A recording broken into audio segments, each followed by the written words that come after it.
Who won it, Mike?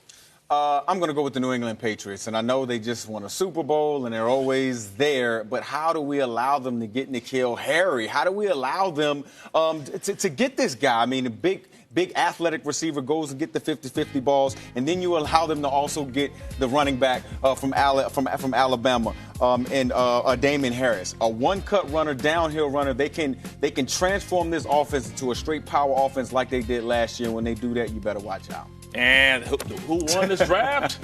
The man that was drafted number one and the team that drafted him number one. The Arizona Cardinals won this draft. They've got the most, potentially, you got a superstar quarterback for the next 10 years. If it pans out, which I think it will, he changes the franchise like no other player can change your franchise. So, yes, they went and got the best player in the draft, and the best player within the next 10 years is going to be Kyler Murray. So the Arizona Cardinals got them. They won the draft. They also got a lot of picks. Yeah, 11. They had a lot of picks, man. They were the number one pick for a reason. But when you get him, that's it. Game over. Once you get him, it's done. I mean, it's hard to argue with that. A quarterback that's good can be a game changer. Who do you think won? I'm going to go with the Green Bay Packers here. Both of your selections are outstanding, but I'm going to go with one that's more outstanding. Green Bay Packers, Rashawn Gary, pass rush. Remember they signed 2 pass rushers, Darius Smith and Preston Smith in free agency. That might be my favorite moment of the draft right there. Come on. Broke down. I mean, he broke down. Sorry to interrupt. You called timeout. Got to get extra 5 seconds on that. Thank you. He's crying on screen. We got to. Okay. Darnell Savage, free safety. Again, they got Adrian Amos in free agency. That solved one part of it. Now they get Darnell Savage. Savage lined up at nickel safety, nickel linebacker, free safety, strong safety, cornerback. He lined up all over the place. Smart guy, athletic. I'm racing against the clock here. Elkin Jenkins has played every position on the offensive line, and they need to shore up the right side of the offensive line. It can help him at guard there. And how about Jace Sternberger, tight end, pass-catching tight end. This guy can help the passing game, too. Who was a Packers fan growing up? A picture of him as like a baby in a Packers shirt roaming around social media. Not everyone got the guys that they needed. Charlie, what's the most glaring need that went unaddressed? I'm going to go with the Seattle Seahawks here and our friend Pete Carroll. They lost a terrific pass rusher in Frank Clark. Yeah. Okay? They traded him away. They couldn't pay him. But they did not get a pass rusher here. They drafted L.J. Collier as a defensive end out of TCU, but he's more of the strong side defensive end. He's not an outside pass rusher. Pass rushing is still a void in that defense. Seahawks did, though, make 11 picks, tied for second most after only having 4 just a week ago. That's called hustling. So that's how you hustle and get them picks. You could argue that that's a win for their front office. Well, they're an excellent middle-round drafting team, so we'll find out. What do you think? Mike? I know for me, I'm going to stay in your wheelhouse with pass rushing, and I'm going to go with the New York Giants, right? They were terrible at rushing the passer last year. They didn't really pick up anybody. They got Dexter Lawrence. He's more of a run-stopping guy in the middle of that defense. They did not get anybody to rush the passer. Yeah, I'm going to go a little bit with the Atlanta Falcons. I know they needed some offensive linemen. They got 2 in the first round, but I think they kind of moved up and reached for those 2 guys. And then after that, they've drafted a bunch of guys who are basically developmental players that won't help them this year. So I said the Falcons probably didn't get the job done. Mike, Giants took a quarterback. Yep. Time will tell if it's the right one. Do you think that they will end up regretting having not taken Dwayne Haskins? No. When you look at both Dwayne Haskins and the quarterback that they did take in Daniel Jones, I think Daniel Jones, 3-year starter, he's just an older, mature guy to be able to deal with. And I know, guys, we don't want to always talk about it because we're in the media, to deal with the New York media, right? And so I think they're not going to regret this. He has the same demeanor as Eli Manning. He's going to be great for that team. Okay, we've got 10 seconds left, TD. Any of the non-playoff teams from last year draft their way into this year's postseason? Yes, I am going with the Pittsburgh Steelers here. Oh. Yeah, I'm going Steelers here. They've got Devin Bush. Don't be buzzing me with that buzzer now when I'm talking. You got to start it. Go ahead. Devin Bush doing it. That linebacker came up. They moved up to get him. Foundational piece. We talked about Ryan Shazier. When he left, everybody says the defense went downhill. They got a player to replace him, so they will. And last year, it's the Pittsburgh Steelers. They have multiple weapons, and of course, I like the fact that they were knocking last year, so they're pretty close. Had the best draft, Bucky. Oh, it's easy. The New England Patriots have easy? the best. Oh, easy. I mean, they win everything. So they won the draft. They win the Super Bowl. They win the draft. Wow. They did it. When you look there, I want you to think, because I know you're a big-time investor. I am. It's the Warren Buffett principle. Okay. Brand names. Invest in brand names. Invest in the things that you see. Blue chips. We look at all those guys, all big schools. We don't have any small schools represented. N'Keal Harry, Juwan Williams, Chase Winovich, Damian Harris, all played at big-time programs. Then you even go down. Jarrett Stidham, they picked up from Auburn, played in the SEC. Bill Belichick has it figured out. Legitimate heir apparent to Tom Brady. Jared Stidham, yes or no? Well, I think he can be. I think he has an opportunity to be that guy. Look, when we watch how guys have developed in that system, we saw Jimmy Garoppolo, Jacoby Brissett. Jared Stidham will be the next one to have an opportunity to back up Tom Brady, then eventually ascend to being able to be a starter either in New England or elsewhere. All right, Maurice, best draft. Well, to me, it's the Minnesota Vikings. And I say this because Gary Kubiak becomes their kind of assistant head coach of offense. And then he goes out and picks up brand new offensive line, tight end, and running back to help out Kirk Cousins. That's what you're looking for. So as I go down, you get a center, Bradbury, to kind of come in, be your center, guy that reaches, to allow that at NC State. You go tight end, Irv Smith out of Alabama, a versatile weapon to go across the middle, kind of help with Rudolph. Then you have Alexander Madison, downhill. And I talked with them last night about why they picked Madison, downhill physical runner. We have the guy that can break the long one. We need a guy that's going to be a bruiser. And then, my kind of guy. Who's my kind of guy? Drew Samia. A little nasty. Now, I don't know about, the other You're school. fine with Cam Smith. The other school there. Captain. Yeah. Captain of USC 2 years. But they got some packed guys in there, and I like it. I like it a lot. All right, how about it, Lance? Who wins? I think Tennessee Titans. I thought they had a really, really good draft For this year. Or like 2 years down the road? I think it's a good draft. I think it's a great draft. And when you look at Jeffrey Simmons, where they took him at 19, I think he's got a chance to be the best player in the draft, maybe the best defensive player. But they might have guys who all end up starters. A.J. Brown is a fantastic second-round pick. Nate Davis is going to come in and compete early for a starting spot. I think Amani Hooker is a good nickel safety type of guy who can come in on sub packages. DeAndre Walker has a lot of upside as a rusher, just has to get coached up. And then David Long is a high-impact playmaker. He just takes a lot of downhill shots, needs to play under control, and he didn't run as well as expected. But I thought they had a really good draft for what they had in 6 rounds of picks. All these other guys stack up, 12, 13 picks. They had 6 picks, and I thought they had hits, home runs, doubles, singles with all 6. Hey, Matt, who did you think had the best draft? Let me think. I'm going to go with the Los Angeles Chargers. What yes, a I'm a shill. surprise. I recognize I'm being a shill here. Wow. But follow me. This is a team that made it to the Final 8, Final 4 in the AFC. They had some holes. Specifically, I think their number one need was that high safety. You cannot afford to pull Derwin out of the box. He is too good playing at the line of scrimmage. And now with Nasir Adderley, I think he's going to be your day one starter. I think Jerry Tillery is going to be a day one starter. And you look at what they had last year. Kaiser White was a starter from day one. It was very effective before he got hurt. Cheney Nwosu, by the end of the year, he had such a big impact in that playoff game against Baltimore. They expect their young guys to play. Gus Bradley is not afraid to throw them into the fire. I think the fact you get Adderley, Tillery up top, and just quickly on Easton Stick, they have been leaning on Cardale Jones now for 2 years, and this is the 3rd year they're going in with him as their 3rd-string developmental quarterback. I don't think it's going to happen. I mean, if it has not happened by now, I like the idea of at the very least getting someone that's a winner, a captain, that has the traits that fit what they want to do in a Ken Whisenhunt system to at least push him. And I think, the very least, Easton Stick can do that for the Bolts. Yeah, he certainly can push him. I don't know if he can overtake the number 3 job, but he's certainly good enough to push him. Overall, I think a couple teams also did well. I think the Oakland Raiders deserve some kudos. We talked about them yesterday, but I don't want to double back on them. The Falcons also had some nice picks. So if you can build your team through the draft, it gives you an opportunity to be a relevant. Just for those teams that are close, can you fill those needs? Wherever the holes were, wherever you stalled out on your way to the Super Bowl, can you fill those needs? Or in the Super Bowl, right? You talk about the Los Angeles Rams having the ability to go out and get another runner, an explosive runner.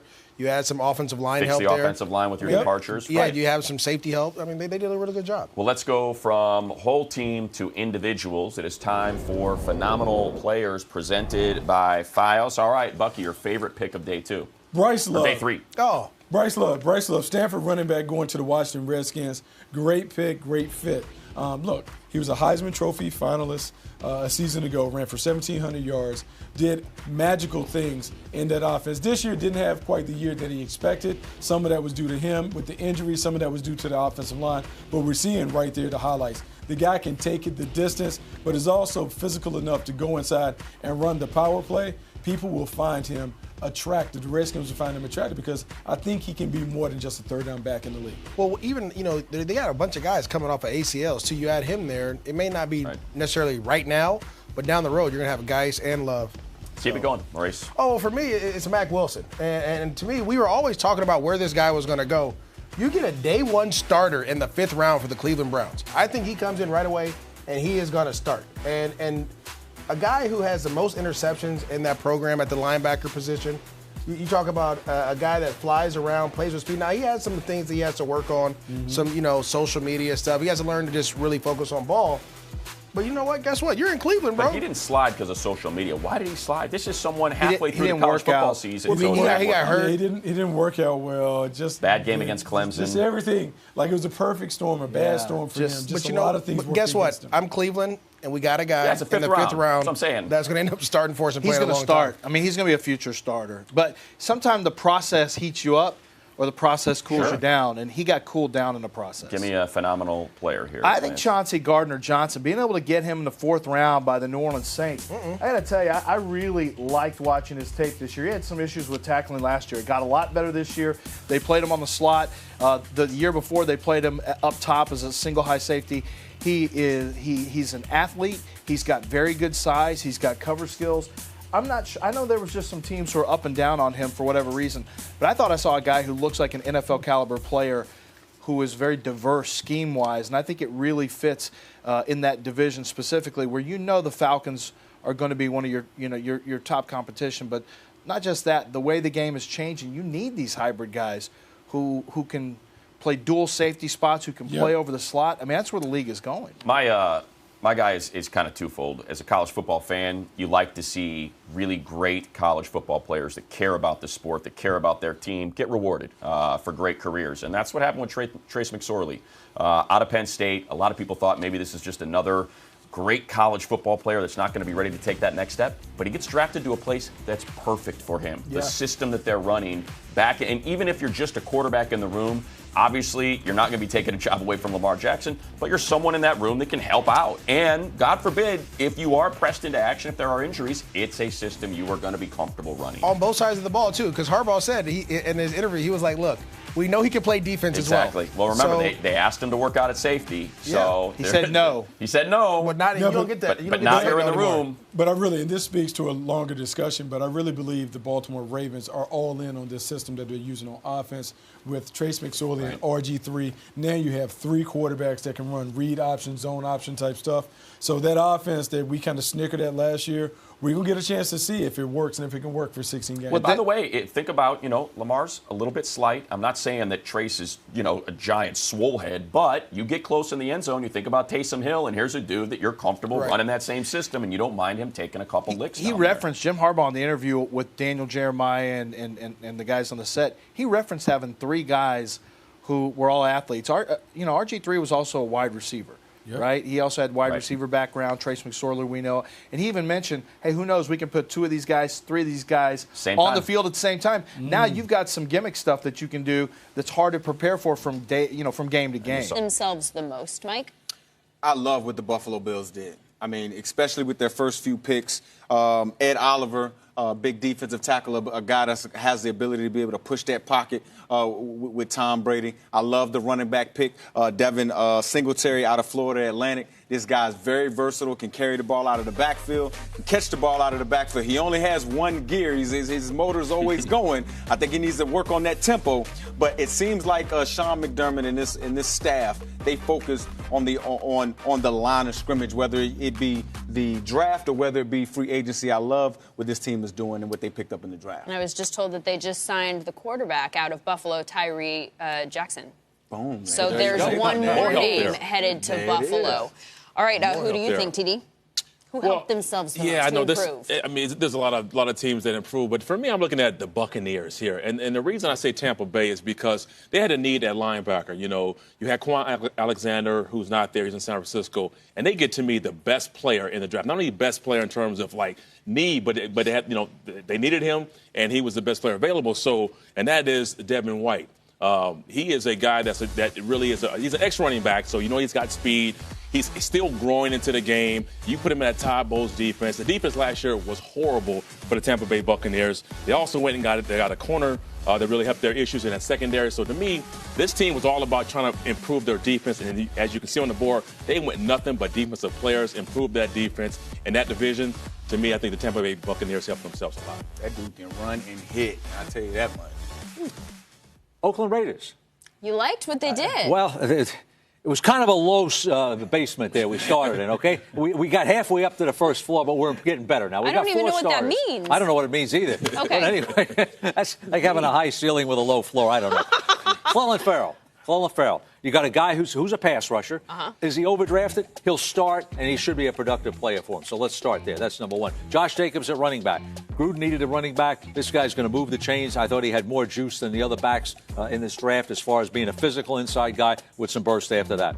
Jonathan Abram at safety. This guy, to say he's a box safety is probably a description, but he's a physical downhill player that can cover in a short area. Another starter. All of these guys people felt were going to start in the league. Maybe they're drafted a little bit different, but they're still going to start. Then Travion Mullen. As the corners, these corners were rated all over the place. Some teams had this guy in the first round, some had him in the second round. But he's a long, athletic corner who has the ability to start and play man coverage. 4 starters, they got better at 4 positions. I mean, the concept of overdrafted, who knows, right? If the guy turns out to be a Hall of Famer, then it'll end up being a great pick. There's no way to know. If they can play, you forget where you drafted. If they can't play, you never forget it. So the question, which team improved the most in the draft, the Cardinals hope that they will end up being the answer to this question when it's all said and done. That Kyler Murray pick, a potential game changer, and they are all in on it. A lot of it's fit, too, right? DK Metcalf, especially depending on the situation surrounding Doug Baldwin and his potential retirement, a steal where he was selected. I think so because of the speed and explosiveness. When you get a guy in the second round who's able to do what he's able to do in terms of stretching the field, he can stretch the field, take the top off the defense, make it miserable for defenders to try and deal with him. Also, when you look at the Seattle Seahawks history, they have a history of big wide receivers with playmaking ability. They did it with Jermaine Kearse. They did it with BMW. Big Mike Williams came back and made an appearance. They've thrown some guys out. My hero from the Super Bowl, Foot Locker guy, Kasim Williams. Chris Matthews. Chris Matthews. Right. I mean, that's what they do. They like big receivers. He's a big receiver with speed. They'll try and develop him to the point where he can do some other stuff. But they have a vertical playmaker now for Russell Wilson. It's funny, too, when you talk about the Seahawks. The receivers, phenomenal blockers. So you're a big, strong guy. You're going to block a lot, but then we're going to be able to sneak you out on deep overs and posts. Play actions. Yeah, because that's what you're going to do. They're going to run the ball how many times a game? Oh, we're going to run it 35. Yeah. And then play actions. Just run that way real fast. If someone gets in your way, turn. Other than that, you're good. How about Montez Sweat? Well, I mean, Montez Sweat is going to potentially be a steal. When you looked at how the pass rushers really – You roll out the pass rushers, you say, okay, who's got the height, weight, speed, who's got the production, who's got the traits. Montez Sweat is a guy who checked them all. He 4'4", 140, 36-inch arms almost. He's got 22.5 sacks in the SEC over 2 years, 30 tackles for loss. He's got everything. Now, there's an issue with the heart condition and concerns about that. But Montez Sweat, I think, was also in a situation where as he began to fall, teams just say, we're not going to touch him. If he's falling now, we're not going to touch him. And sometimes that can snowball on you. Went up and got him. I think it's a pretty good spot for him, to be honest with you. Well, and if the Redskins didn't get him, the Raiders are going to take him. But for me, this is a guy, you talk about checking off all the boxes. We saw him dominate at the Senior Bowl. Yeah. You saw him dominate at the Combine. You saw all those things. For me, to get him at 27 or 26? 26. That is a steal. He was a process guy we talked about. He was getting pushed up at one time inside the top 5, we thought. Well, then this other thing. You talked about Ryan Kerrigan being there yesterday. Opposite. All of a sudden now, we're sliding to Kerrigan. You're one-on-one with the right tackle, and we have some pressure coming through with some of those Alabama guys. Wow. You beat a couple guys, all of a sudden you're 10, 12 sacks. And speaking of pressure, Bucky, we saw the photo of him shaking hands with Tom Brady. How about Chase Winovich and how he fits in with what the Patriots do? Love how he fits in with the Patriots. The Patriots are all about a few different traits when they're looking at prospects. Smart, tough, physical, versatile. When you look at Winovich, he checks off all the boxes. Smart guy, tough guy off the edge, very physical in his play, and then he's versatile. I think he's a guy that not only can rush the passer, I think he can drop a little bit within reason. The way that the Patriots play, this guy reminds me a lot of what Rob Ninkovich has been able to do for them for years on end. I expect him to be a long-time player and contributor to that defense. A lot of people forget about that, too, because he's been retired a couple years. But also remember this, too, he's a fifth-year senior. He was a redshirt senior, so he's played a lot of football. He's been in a lot of defenses, seen a lot. He's a guy that you can move around and be in that versatile defense that the It seemed like every time the Colts were ready to pick early on, they kept trading back, and it's like wide receiver. Well, they finally did it, and Paris Campbell ends up slipping to him. I love Paris Campbell. For me, I had Paris Campbell inside the top 28 picks of this year's draft, and then he ends up falling to 59. You know, sometimes you got to be careful about pigeonholing guys in the Ohio State offense. I did that with Mike Thomas. I learned my lesson because Mike's become a much better player. Paris Campbell, there's some tape where he goes deep and just takes the top all the way off and chops all the knots. And I think with Paris Campbell, I think once you get him outside of the Ohio State offense, where we know he can catch and run, but once you start utilizing him down the field, what that's going to do for Andrew Luck is give him another toy to operate with, because you don't know how he's going to be used. We know how T.Y. is going to be used, but now you got all that speed there. You got pass-catching tight ends. Yes. I really like what they did here getting Paris Campbell, and I think he's an ascending player. And finally, Maurice, why don't you take a player that wasn't drafted, but maybe if drafted. it works out, the biggest steal of the entire draft in exchange of a late second-round pick and a fifth for Josh Rosen. Yeah, I think, again, Josh is kind of in a unique situation where you get drafted, your coach gets fired, all these things just happen. You have to deal with a lot of nonsense that I personally feel like the Arizona Cardinals didn't have to do that to him. You kind of could have traded him beforehand. But then you go to Miami. And let's remember, Jim Caldwell is a coach down there. And Jim Caldwell is known as a guy who fixed Joe Flacco when he was broken. He fixed Matthew Stafford when he was broken. So you're going to go to a coach that has a ton of knowledge on how to help quarterbacks in a system that is known about being smart and anticipating and those type of things, what Rosen does well. And so for me, I think this, if he goes out there, he gets an opportunity to play. You saw some of the draft picks where they're drafting running backs like Myles Gaskin, tackles, guards, different players to help protect them. All of a sudden, he may win a couple games and may be their guy, and you got him for a second-round pick for $2 million a year. Well, and you know what? There was a lot circulating after the trade that says even if he's not your starter, even if he's your backup, if you believe him to be a capable backup, he's still inexpensive for the next 4 years because of that deal where the Arizona Cardinals picked up the signing bonus in the first year, and he's only on the hook for $6 million over the next 3 years. When does Kyler Murray make his first start? Oh, day one. Day one. He is the starter right now. I know. Who Brett else is in the Hundley's room? Brett Hundley. Oh, he's starting. Yeah, he's starting right now. When they decided to make this choice and made him the #1 overall pick, and they sent Josh Rosen away, they handed the keys to the franchise to Kyler Murray. So it's no need to put on a little fake quarterback competition. He's going to be the starter. Everything that we do from this day forward is to get him ready to play day one, game one, as a starting quarterback. Okay, let's shake it up a little bit. That seems obvious. It was a softball to get things started. When will Dwayne Haskins make his first start? Ooh. Day one. Day one. I don't think he sits. Case Keenum. What? I don't think he sits. Explain yourself, Maurice. Oh, you want me to explain? Oh, Yes. This is why I say this. Okay, they're going to talk about the 1 year production. You tell me the last person that threw 50 touchdowns in any season in college. Maybe Timmy Chang.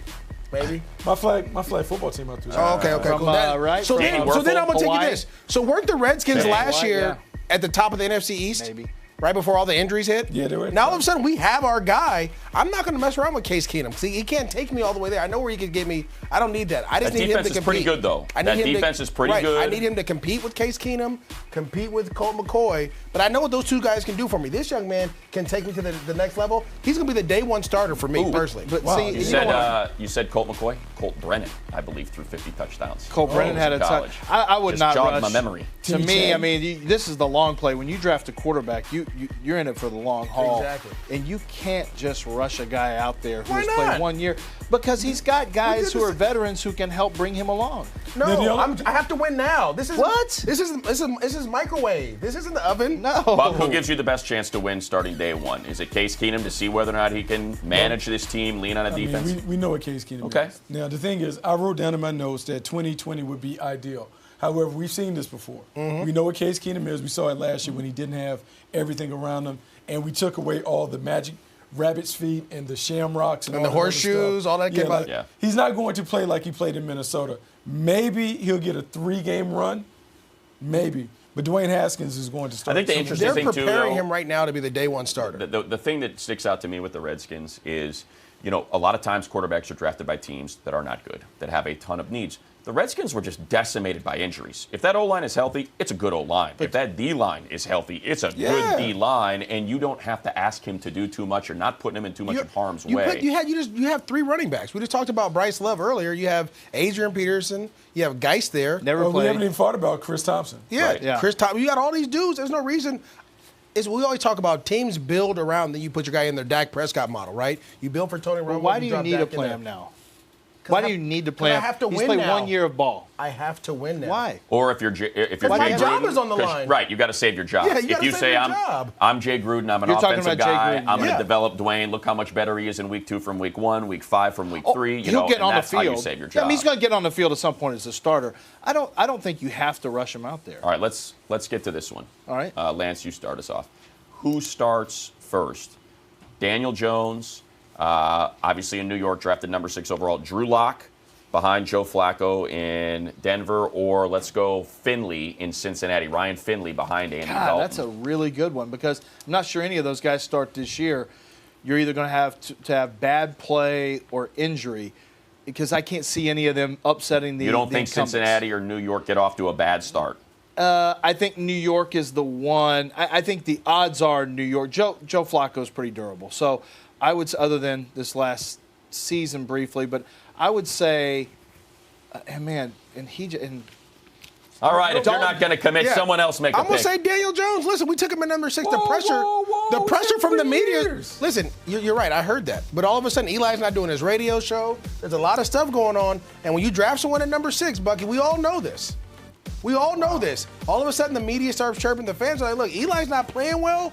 Give the kid a chance. I was a part of it with Blaine Gabbert. Blaine Gabbert was supposed to sit for 2 years with David Garrard. David gets hurt. We end up playing Luke McCown. All of a sudden, it's play Blaine, play Blaine. You think the fans are going to chirp to play Daniel Jones?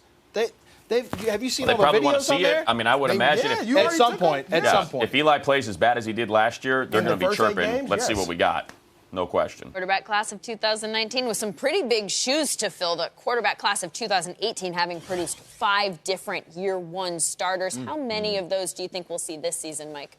I think we'll see Kyler Murray just this year. I really do. I think when you look at the New York Giants and Daniel Jones, I think Eli Manning will survive this season. This is a guy that's always been healthy, always been around for his team. And then you look at Dwayne Haskins with the Washington Redskins. I think that this kid needs to sit a year. I don't know if he's a very young kid, and from a maturity standpoint, I don't know if being a first-round pick, being in a city that you grew up in, being around your family, being around all the people that loved you up, I don't know if having those circumstances around you in your first year is gonna be good for you. I think it's gonna be more distracting than be good for him. So for all of that, I think out of the first-round quarterbacks, Kyler Murray will be the only one that plays.